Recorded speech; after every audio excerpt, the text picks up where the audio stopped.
It's time for Tycoons of Small Biz, spotlighting the true backbone of the American economy, the true tycoons of business in America, the owners, founders, and CEOs of small businesses. The show's hosts, Austin Peterson and Landon Mance, are registered representatives of Lincoln Financial Advisors Corporation, a broker-dealer member SIPC, and registered investment advisor. The views expressed by your hosts, Austin and Landon, are not necessarily the views of Lincoln Financial Advisors. Let's lean in as Austin and Landon connect with this week's Tycoons. Good afternoon, Tycoons, and welcome to the podcast in the nation with the longest introduction ever. Trust me, we do have that, and we're looking at the world record to get in the books. So we're actually excited today. Landon and I are excited to be hosting Will Button with Will Button Consulting.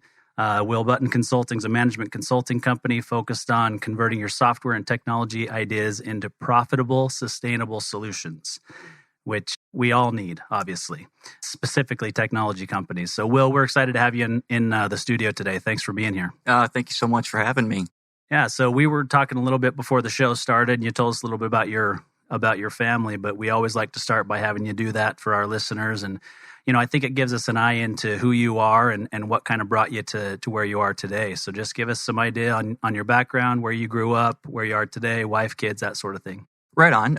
Born and raised in Texas, and then the day that I hit 18, took off traveling the United States and have been all over the United States since then. Been in Arizona here for about 10 years now. Have a wonderful significant other, 2 kids, both boys, 23 and 21. And professionally, you know, I got started in IT back in the mid-90s and worked for a while in IT and then went to software engineering, back to IT, back to software engineering, and just worked both sides of those. And spent a lot of time working with small companies and startups. And one of the things that I really learned during that experience was this sort of different interpretation of the customer. You know, typically we think of the customer as the customer of the company who buys your end product. But I learned from a technology perspective that for like an IT department, the customer is the software engineering team. And for the software engineering team, their customer is the sales and marketing teams and the finance team. And it's particularly important for startups and small businesses that you really get those teams integrated. For a startup, you know, you have a fixed amount of capital, which gives you a fixed window of time that you have to find your customers and turn that into a revenue stream, or it's all over. And so I started digging into that challenge and really enjoying it and understanding what were the needs of each team's customers and how can you better serve those needs? Because if your IT team can help your software engineering team deliver code faster, then they can help the sales and marketing team identify your prospects and convert them into paying customers faster, which helps the finance team do the budgeting and forecasting. That ultimately leads to a better product going out the door that ultimately serves the customers of the company, which are the people who are actually whipping out their credit card to buy your product. Yeah, no, I think that's an interesting take on things and something, quite honestly, that gets glossed over a lot with startups or newer companies, in that, you know, there is a delineation or there should be some distinction between internal customers and external customers, right? And every company does have internal customers. We just may not put it that way, but I think that it would help the management team if they did foster that in their employees right from the get-go, so that they understand that they are serving a customer internally, and that's going to end up providing a better product for the external customer in the end. Yeah, it saves a lot of frustration, you know, if you know who it is that you're delivering tools or services to and what their needs are. Yeah, agreed. 1995, you decided to go out on your own. So what kind of led you to that decision of deciding, you know what, it's time for me to do this on my own, and I've identified a niche for myself here. Give us some background on that decision making. It was it's been a back and forth on my own part. I've done it on the side for a while, but then I've had some companies that I've worked for as an employee, you know, as one of the startup employees. And to be honest, it's just been an entertainment thing for me. It was something that I fell into and discovered it and really enjoyed it. And then along the way, I was like, oh, wait a minute. people will pay me to do this. And it just sort of evolved from there. Yeah.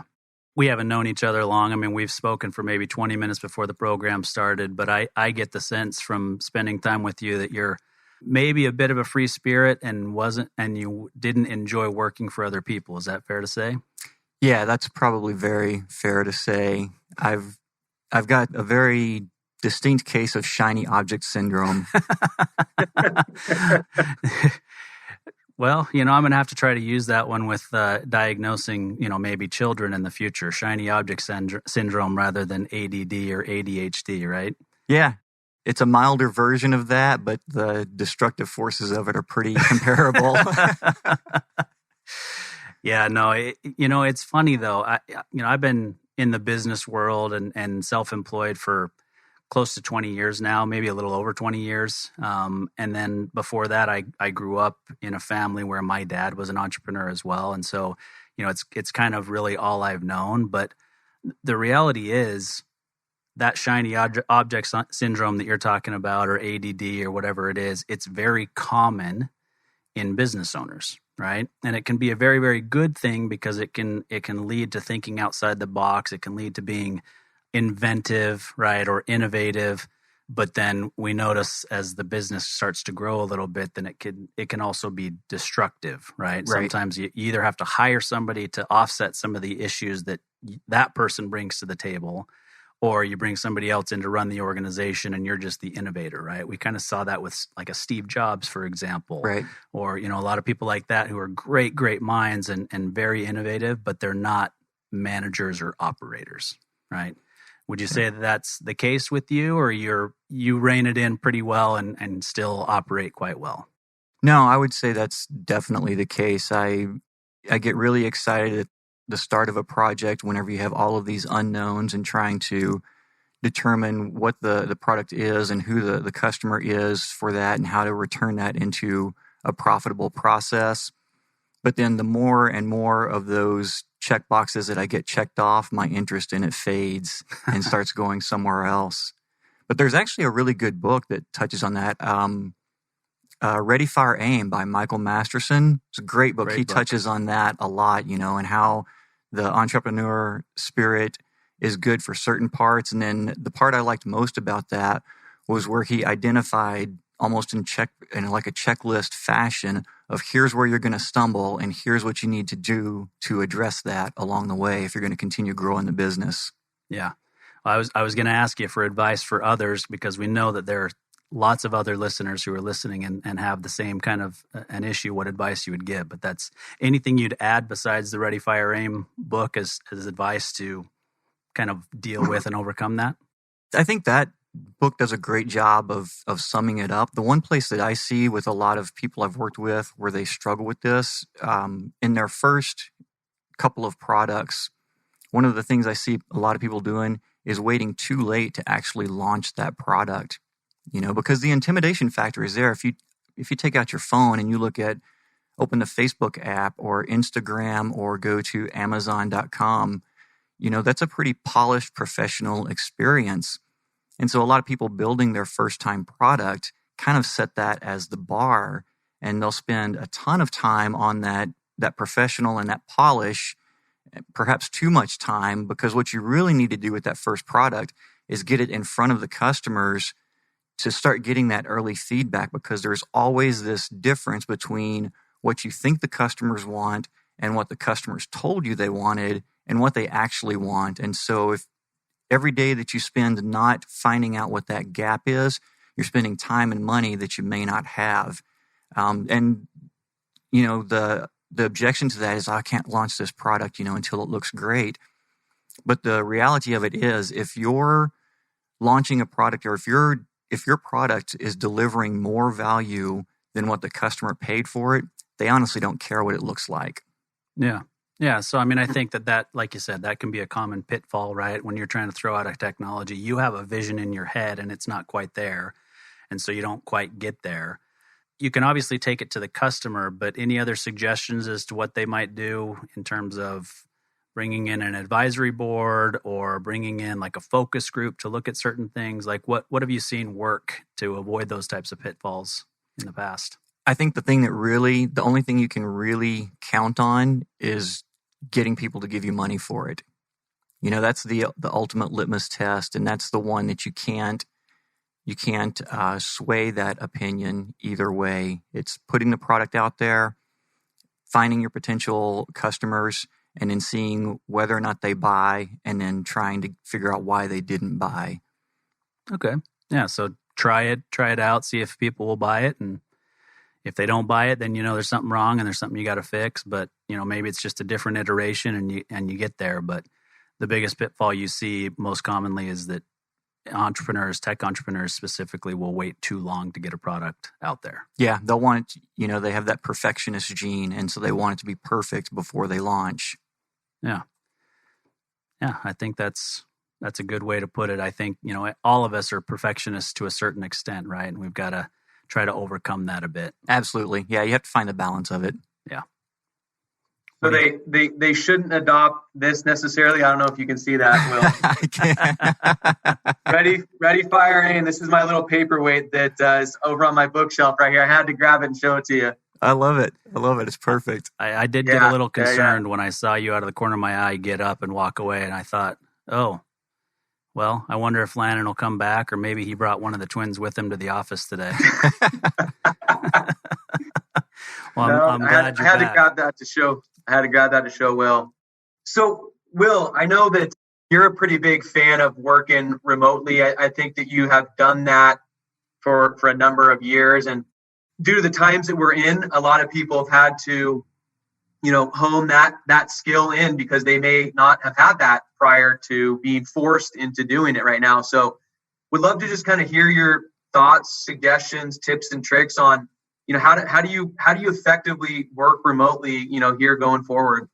Yeah, I think a couple months ago, whenever a lot of companies had to shift to being complete remote, they're going to learn that was probably the easier shift versus what is actually happening right now, because now you've got some companies that are opening back up, but a lot of them are still making it so that their employees can choose to work from home if they're not ready to come back into the office yet. And that's where things get really tricky, is whenever you have part of your staff in the office and part of your staff remote, and especially if the culture of your company is that where when you have a question, you get up and you walk over to someone's desk, or you see them in the break room or whatever.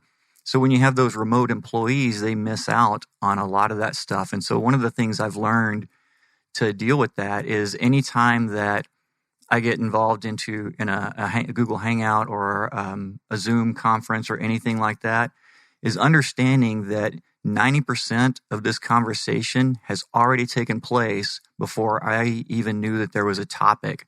So the first role that I have whenever I go into a meeting is trying to figure out what that conversation was before I was engaged.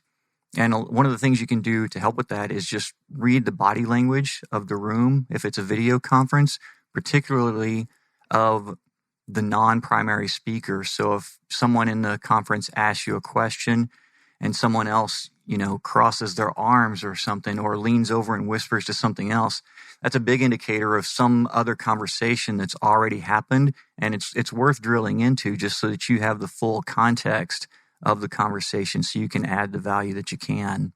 Yeah, I think that's actually a really good point. I hadn't really thought about that, but you're absolutely right that when you're not in the office, you may miss the conversation ahead of time, and you can see them disengaged on their cell phone, like you said, leaning over and saying something to somebody else. And yeah, I don't know that I had thought about that when you started talking about the difficulties in going back, I expected you to go to, offices trying to figure out how to social distance and still have enough space, or how do they work their space now, or do we really even need an office now, right? I know there are a lot of those types of conversations going on. We're here at the Mac 6 Conscious Workspace in Tempe, and it's all about small businesses, many of them tech startups, and trying to decide, do I still need an office space? Is it beneficial for me to have this? And I know that that's a big deal as a real estate company, right, that's providing office space, trying to figure out what the future looks like and making sure that they're adapting to provide for the company's futures and how they envision them going forward.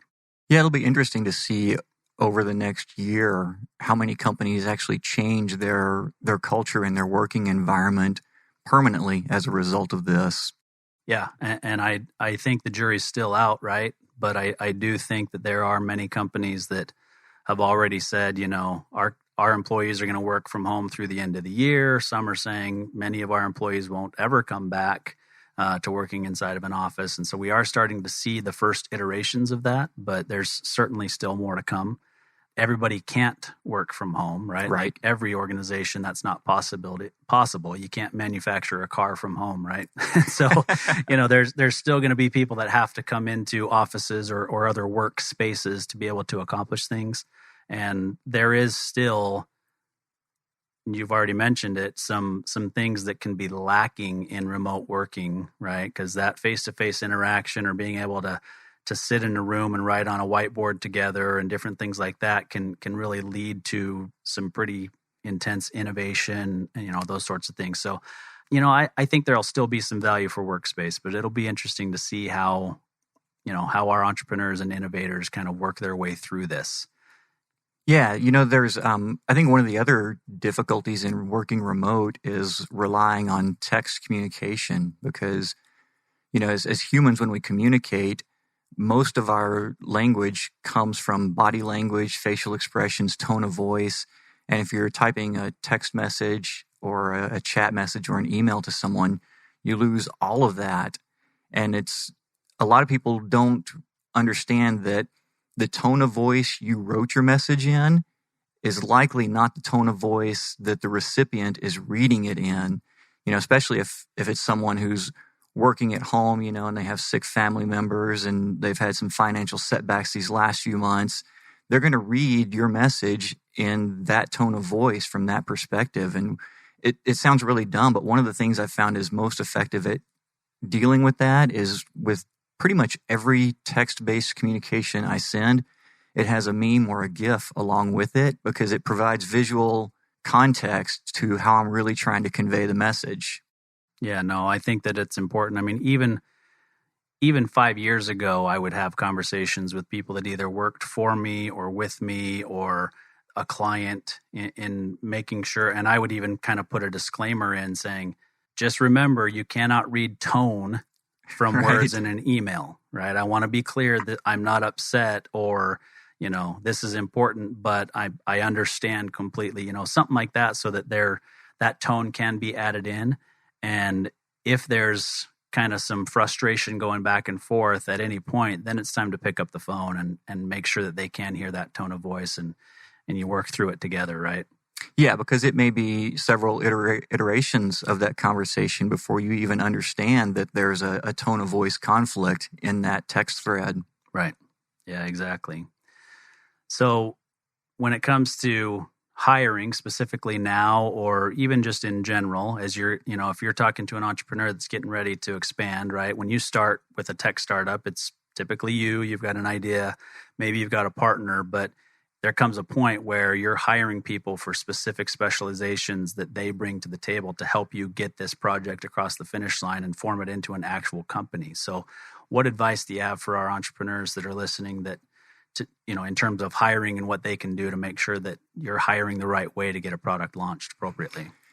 Yeah, for a lot of startups, you have those key startup employees, they're typically engineers who are just have a career of working with startups, and they're kind of independent, rogue, cowboyish, likely to be entrepreneurs themselves, but just aren't at the moment. And those are the people that you want to recruit early on because they're just going to see your vision and they're going to go execute on it. But they're probably not going to stay with you long term, right? They have that same shiny object syndrome that we've already talked about. And once they've delivered the first iteration of your product and they start seeing the long-term vision, it's going to get kind of boring for them. So they're going to go and find something else to work on. But whenever it comes to hiring, you typically staff for some expected demand. If you look at a sales chart, you start with your sales figures in the lower left-hand quadrant, and then your anticipated numbers are in the upper right-hand quadrant. but it's not a linear path to get there. There's this thing I learned about it several years ago called the S curve of business growth.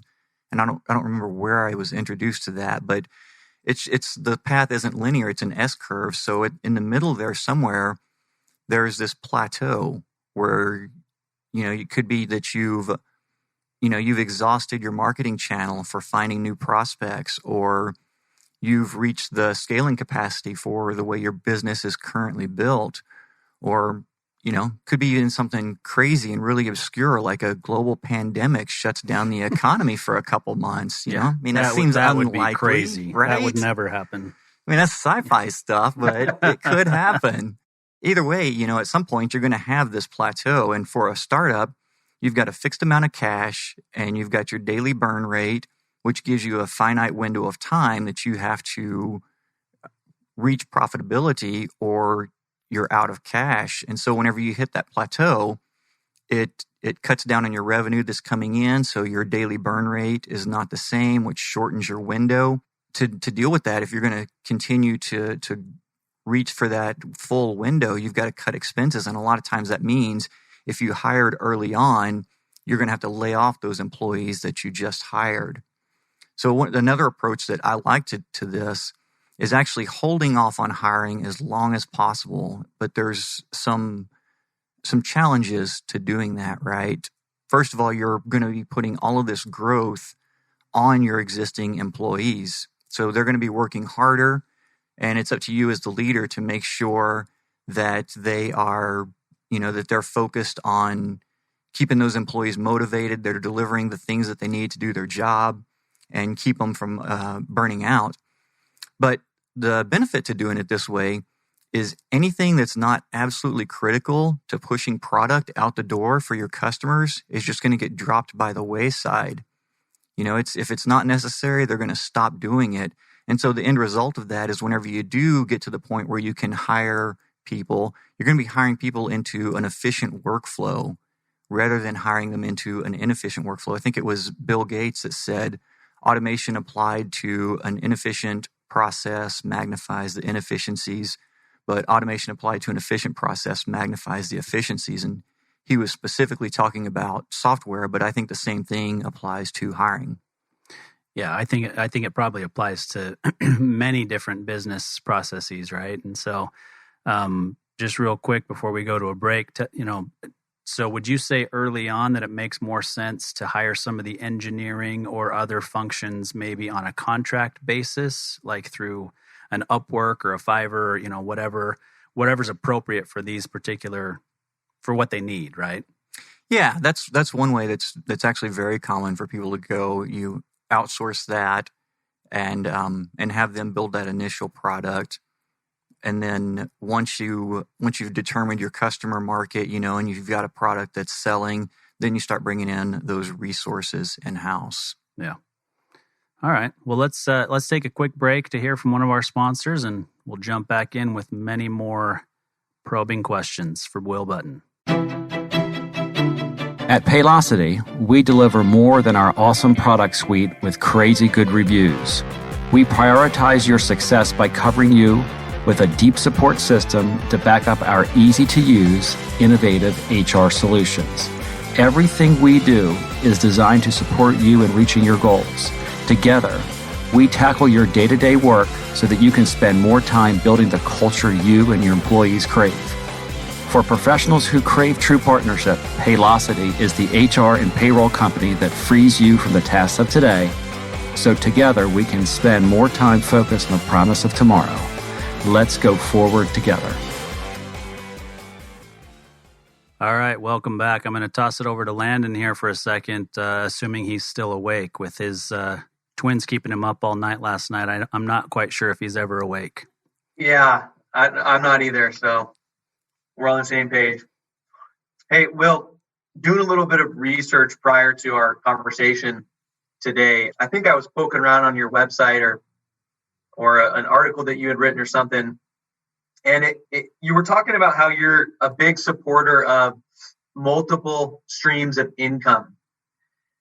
I think that's really relevant right now.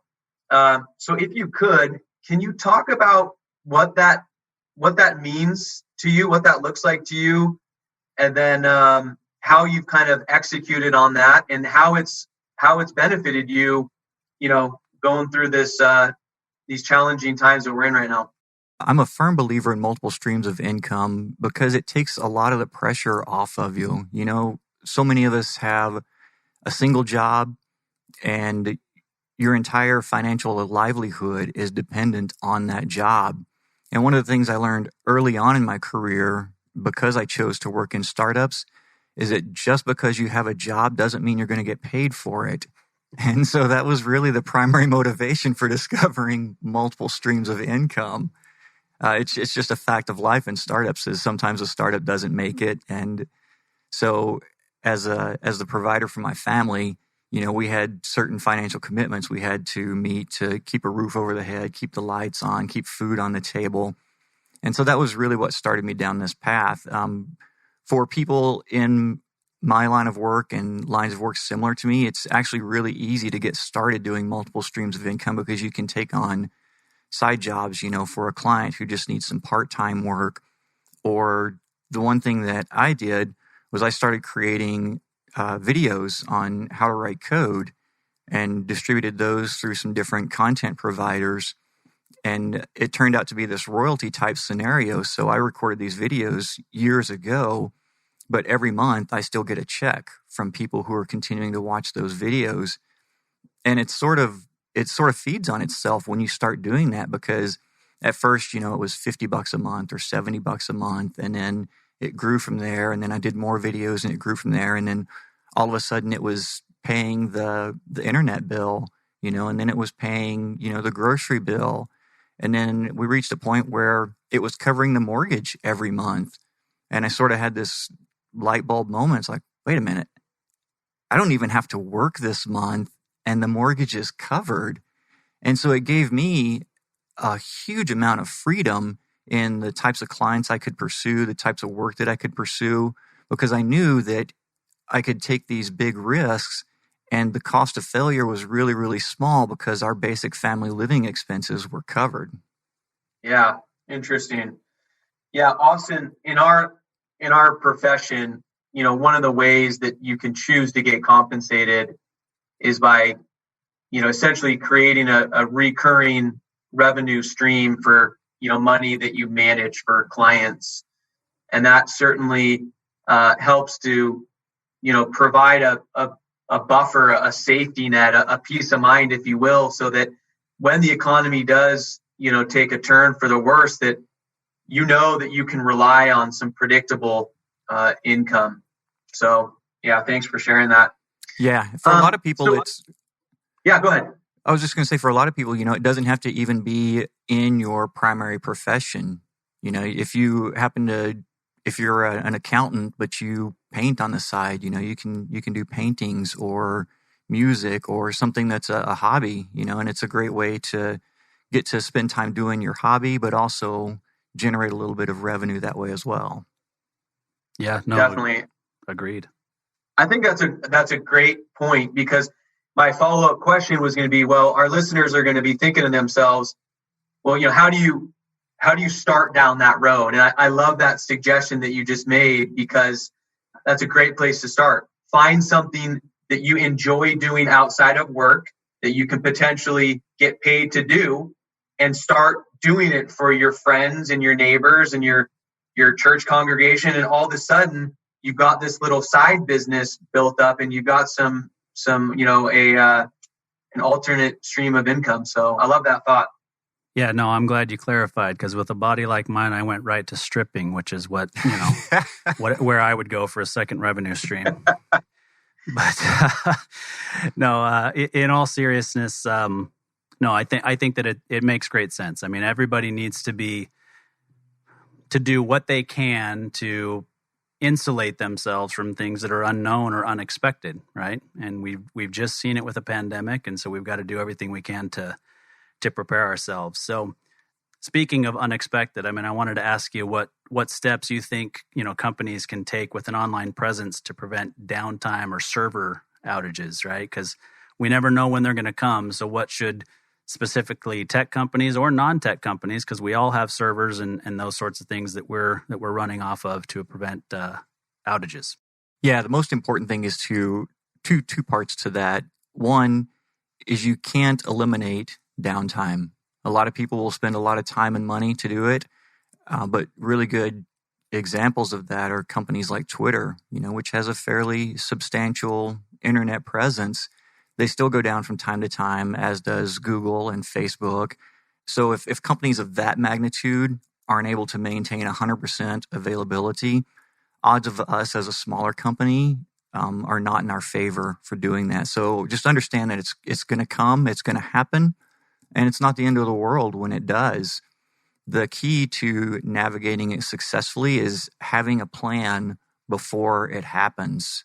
So things like, discuss with your team, what are the different levels of severity that we're concerned with? Is it the website's down, or just part of the website's down, or it's down for people in a specific region, and just break it down into the categories that are important to you. And once you do that, for each of those categories you identified in the same document, just right below that say, here's what I want to do when this happens. And the first step is always going to be contact your senior engineers so that they can start diagnosing the problem, finding out what's going on, getting you back up online. But then you may want to do some other things too. So for something that's a little bit higher priority on your severity list, you may choose to call some of your account managers in so that they can contact your key customers and give them a heads up of what's going on. And then for your highest severity, probably going to call the CEO so that they can start contacting investors and key stakeholders and giving them a heads up as well.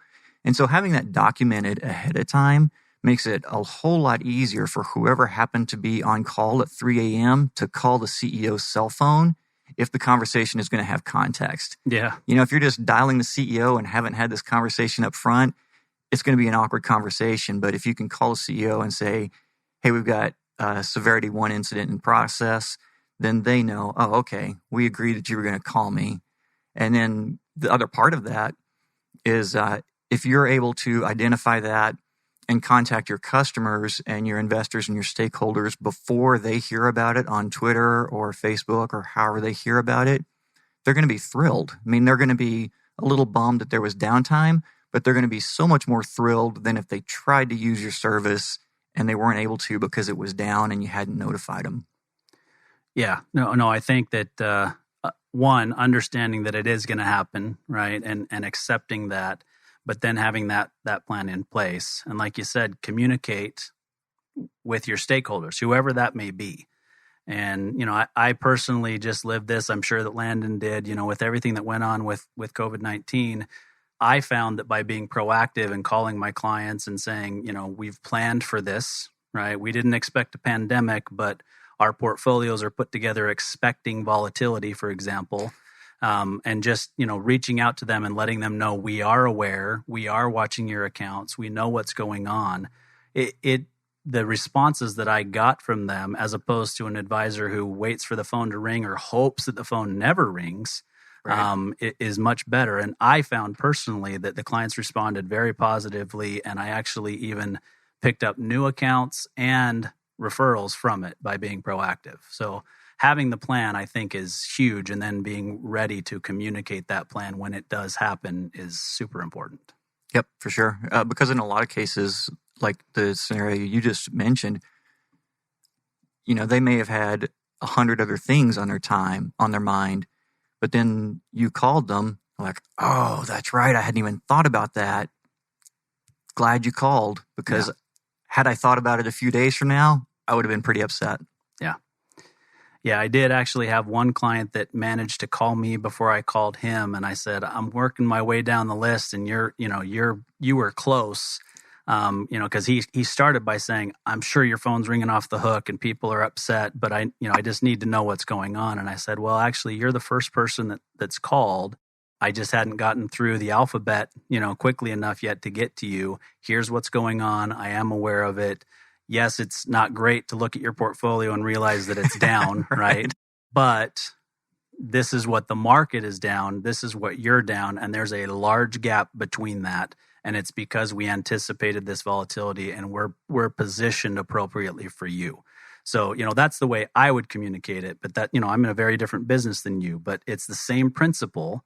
And it applies to anybody who's listening in any business. We have to be prepared for the unknowns that really can't be unknowns, right? We have to anticipate that they're going to come and know how we're going to respond to them when it does happen. Yeah, I think that's part of the unspoken contract with the customer is whenever they give you money for a service, they are doing so with the expectation that you've thought all of these scenarios through and are going to do the right thing when it happens. Yeah, absolutely. Super important. Yeah. Communication.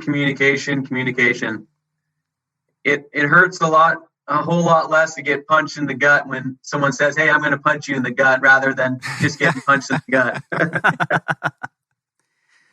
You have time to tighten those muscles, right? Exactly. Austin, before we get into our next little segment here with Will, should we take a few minutes to recognize one of our sponsors? Yeah. Let's go to sponsor, and then you can take it when we come back. Excellent. Whether you're an established local company or a brand new startup, you can count on GBS to be part of your family. We're not just any benefits consulting firm, we're GBS. We have nearly 30 years of experience in group benefits, a strong sense of purpose, and it shows.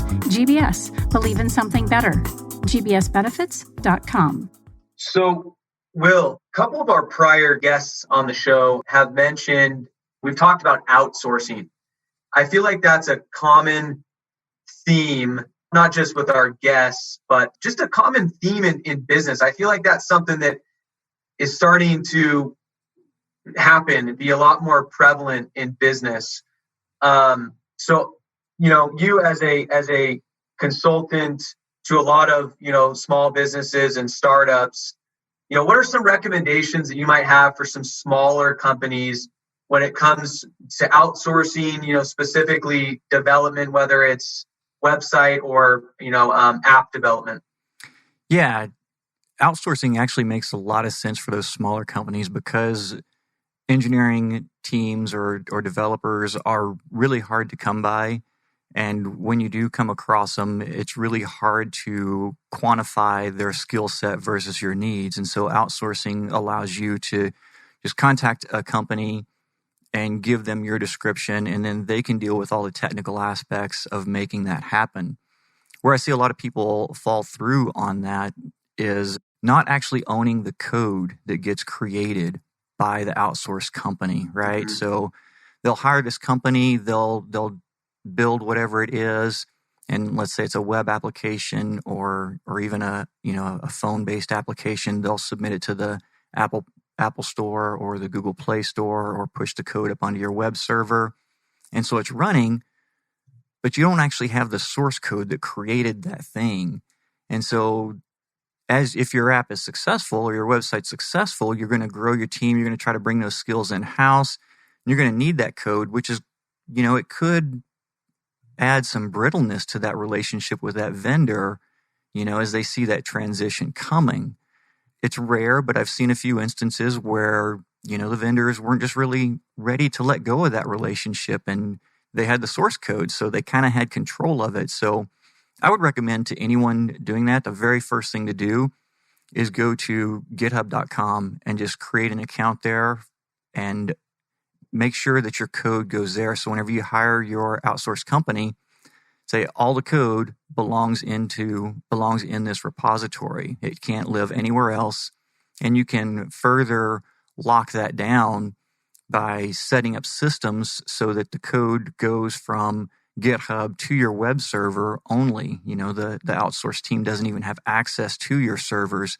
So you ensure that all of the code they write has to go through that repository, and then you always have control over that. So do you typically write something like that into your outsourced contract, for example, the contractor that you've hired, the contract states that it goes to github.com and that they don't own the code in any way, that sort of thing? Yeah, for sure. You state that the code has to be there, and then you can even build in systems that automate that process for you. So then you don't have to rely on anyone's word for it. You've got an automated system in place making that happen that you can count on.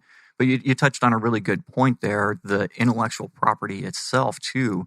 That's another really strong component of the contract to have, because the way that intellectual property laws are worded is whoever writes in the case of software, whoever writes the software owns the intellectual property rights to that unless they sign it over to someone. So if you were to hire me to build your website, I could do it, give you the code. Unless we sign that agreement where I transfer those intellectual property rights over, I still own the intellectual property for that website, even though you paid me to actually build it.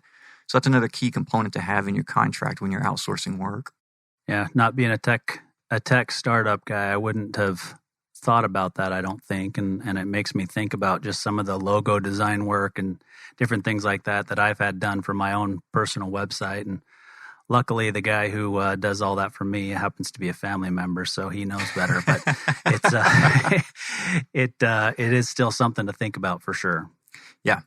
So nowadays, right, we're in the midst of a pandemic. We thought it was all sci-fi stuff, and it wasn't going to happen, but it has happened. And unfortunately, a lot of people have gone through a lot of changes over the last few months, and a lot of people are in some pretty tough financial decisions. Some of them business owners, some of them just individuals, right? And our economy runs based on small businesses. It's really why Landon and I launched this radio program, and it's called Tycoons of Small Biz, as you know it.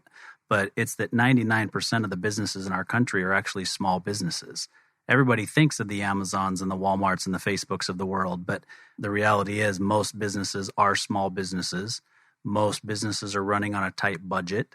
Startups specifically are running on tight budgets. And so, with where we are today, all businesses have had to tighten their belts a little bit, and some have had to tighten their belts an awful lot. So, specifically in your sphere of what your experience is in technology and whatnot, what are you seeing among those companies that they're spending money on that maybe they shouldn't be, or that they can lower a little bit to be able to weather this storm?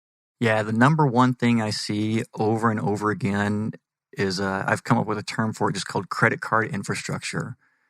And what it means is whenever you sign up for, a lot of the services we use are paid services. Like if you want to host a server, you can go to Amazon and just pay a monthly fee for that. Or if you want to send out emails to your email list, you can use MailChimp through their paid service for that. And so we have all of these different paid services that we use to run our business that we've put on our credit card. And so the one thing I see over and over is, because I deal with the technology industry a lot, and engineers are kind of creative and curious people, we tend to go and try something and then go, oh, no, that didn't work. And then we'll go and try something else.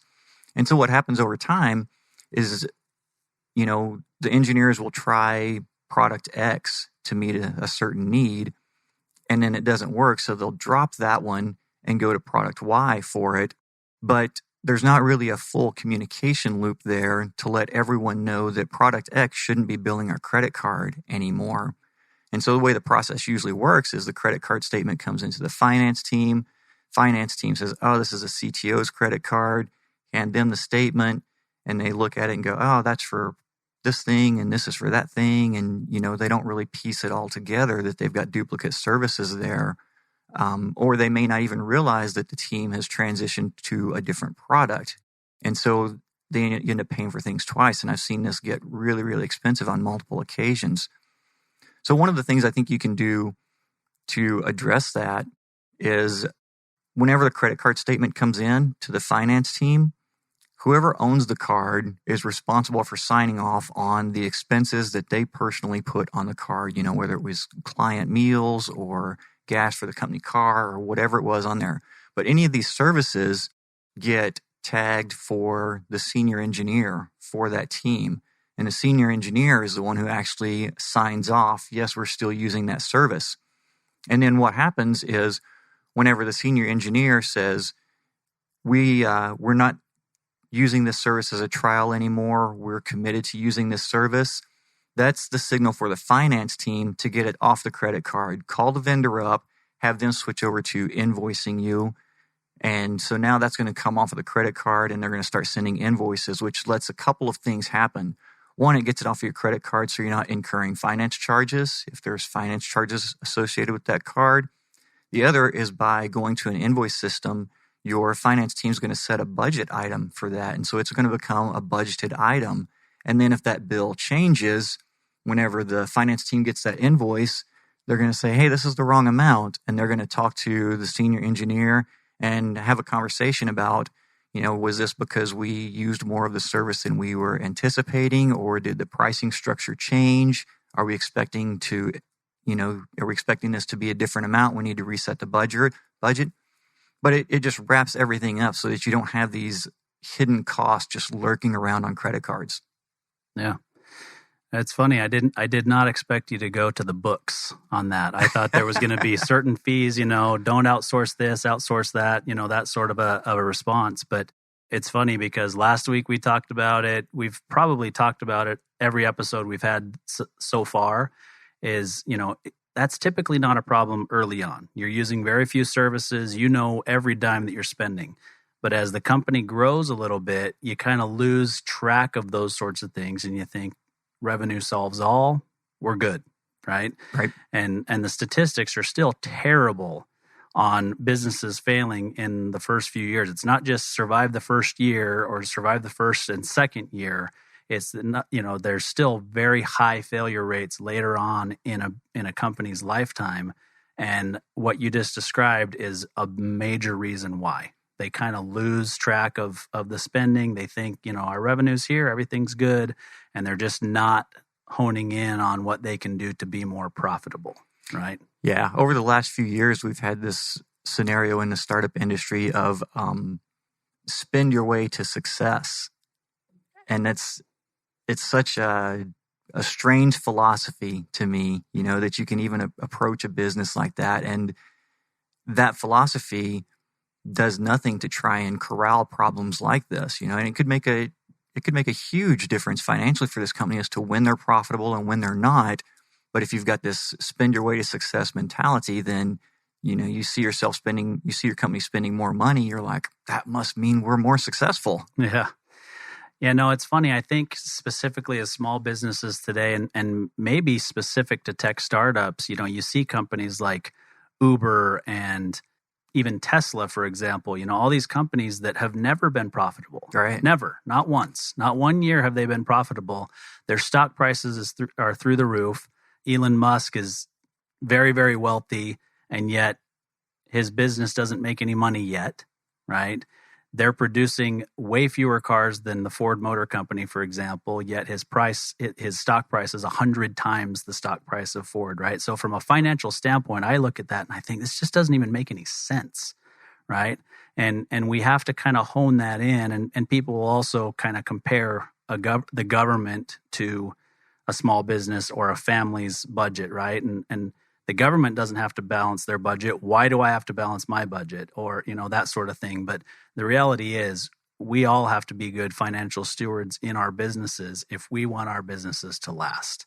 What we see on the media are the aberrations, right? These are companies that have figured out how to be successful regardless and not take into account the profit of the company. That's not typical. That is not what we should expect in running a business. And your tech startups shouldn't expect that, right? Absolutely. It's the scratch off lottery ticket version of building a business. That's an anomaly. Yeah, absolutely. Landon, any words of wisdom from the nursery? Yeah, my wheels were just kind of spinning as Will was talking about spending to success. So I actually worked with a guy. It was a tech startup, and we were certainly attempting to spend our way to success, but it was outside money that was raised. So it seems a little bit easier when you're adopting the spend to success method when it's other people's money. But I'm curious, Will, in your experience, do you see that being the case? That people are, eager and more than willing to spend other people's money, maybe that they've raised or are you seeing them spending their own capital that they've invested? No, I think it's almost hands down. It's always when you've got some venture capital funds in your company. I can't think of a single instance where I've seen anyone carelessly spending their own money that they worked and saved for. Yeah. So I think that's probably reflective of the root cause right there, especially in the last few years when, you could sneeze and it sounded like a tech idea and somebody was giving you a check to fund it. And you're like, wait, no, it was just a sneeze. Yeah. Yeah, no, I think that it's, for venture capital firms, they should be aware of this, right? And I'm sure they are, and they know that the success rate is very, very low. But when it hits big. And so they're able to kind of weather all of the failures because of one big success, right? And it just makes me think from a financial standpoint, and I'm sure Landon feels the same way, is that if they kind of almost forced a good financial guy to be inside each of these startups, watching all that kind of stuff like a hawk, that the success rate would be higher, right? Yeah. I feel like that would be the case. I mean, I'm obviously biased as a financial guy, not that I'd be the kind of guy that would go in and do something like that, but I see it over and over and over again, how important it is to watch those finances, and it could lead to greater success rates over the long run if you don't have, an innovator who's making the decisions and just, spending other people's money willy-nilly, so to speak. Yeah, I mean, that's a great point. I've worked with quite a few startups who, they just weren't even sure what the right metrics to measure were. They were venture capital funded and they had money, and they just made up their own metrics of like, oh, this is what success looks like, versus some of the other companies I've worked with who were more mature and refined in their approach that monitored, how much does it cost us to acquire a customer? What's the monthly cost to maintain that customer, and how profitable are we if we take all of our expenses across all of our customers? What's the profit margin look like there?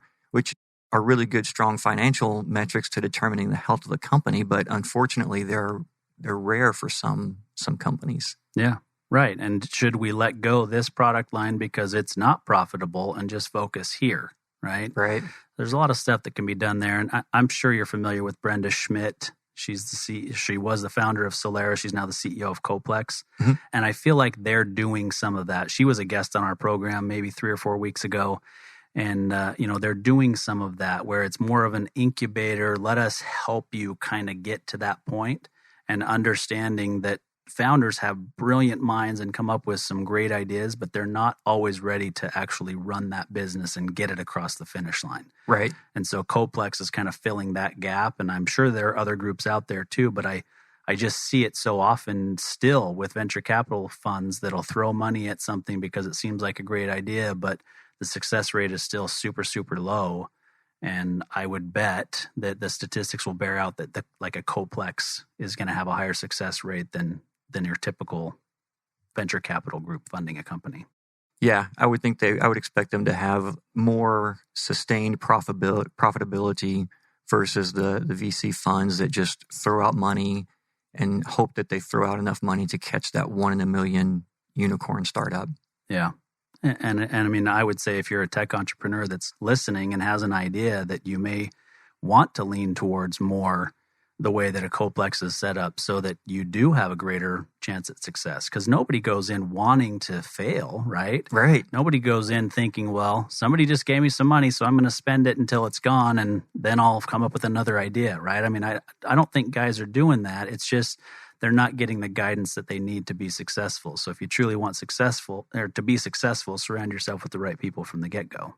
Yeah, and I think a huge component of that, is having a good board of advisors around you, people who are experienced in the industry, but also people who have that, that financial knowledge to help you understand what metrics you should be looking at and what sustained success looks like.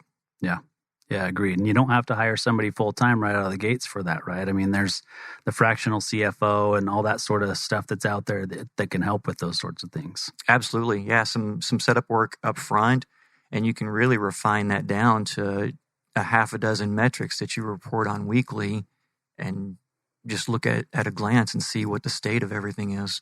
Yeah. Landon, you still awake? You want to take us home? I am still awake, very much so.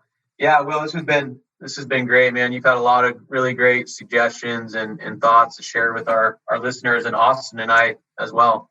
One thing I think, just in closing, don't let me forget, though, to ask you, Will, how people can track you down, because I think there will definitely be some people that want to find you. So don't let me forget about that. But one thing I just wanted to mention is when we were communicating through email prior to the show, you sent over a meme. Literally, I was laughing out loud. I thought it was great icebreaker. I love that you're kind of bringing laughter back into business. So I just wanted to ask you, is that strategic, to kind of build rapport and relationships, or is that just kind of who you are as a person? It's just who I am. I'm always laughing and goofing off, even in the midst of, crisis or outages or whatever, and doing disaster recovery. I'm still the guy that's over there cracking jokes while everyone else is kind of sweating things out. Yeah. Well, we certainly appreciate it here. So, Will, how do people track you down? What's the best way to get in contact with you? You can reach me via email, will@willbutton.com, or if you like Twitter, I'm WF Button, and my direct messages are always open on Twitter. I guess that's better than WTF Button, right? I don't know if it really is better or not. People might find you quicker. You never know. Dang, I think you're onto something. Oh boy. Yeah, no, I would say that there are definitely some listeners that are going to want to get in touch with you. I appreciate the insight. One thing that we didn't get to, which I should have gotten to, is, when Brenda was on, she kept throwing out all kinds of acronyms, right? And I'm sitting there thinking, I'm not a tech guy, I'm not a tech person. What are you talking about? And she kept saying MVPs over and over in the interview. And so it wasn't until I read your information that I even knew that MVP stood for minimum viable products. So right, because you instantly go to most valuable player. Yeah, as a sports guy, that's where I go. Yeah. So no, I thank you very much for the education. It's been great having you on. The conversation's been great, and hopefully we stay in touch. I think the personality's great, and it's obviously led you to success in your career. Yeah, thank you both so much for having me on. This has been a blast. I've really enjoyed it. Yeah, thanks, Will.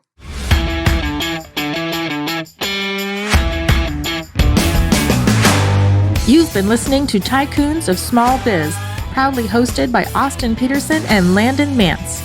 Austin and Landon are comprehensive financial planning professionals specializing in financial, estate, and succession planning for small business owners. Austin and Landon have offices in Scottsdale, Arizona, and Las Vegas, Nevada, and represent clients in 14 states throughout the country. Join Austin, Landon, and the featured Tycoons live every Tuesday at 1 p.m. right here on Business RadioX and your favorite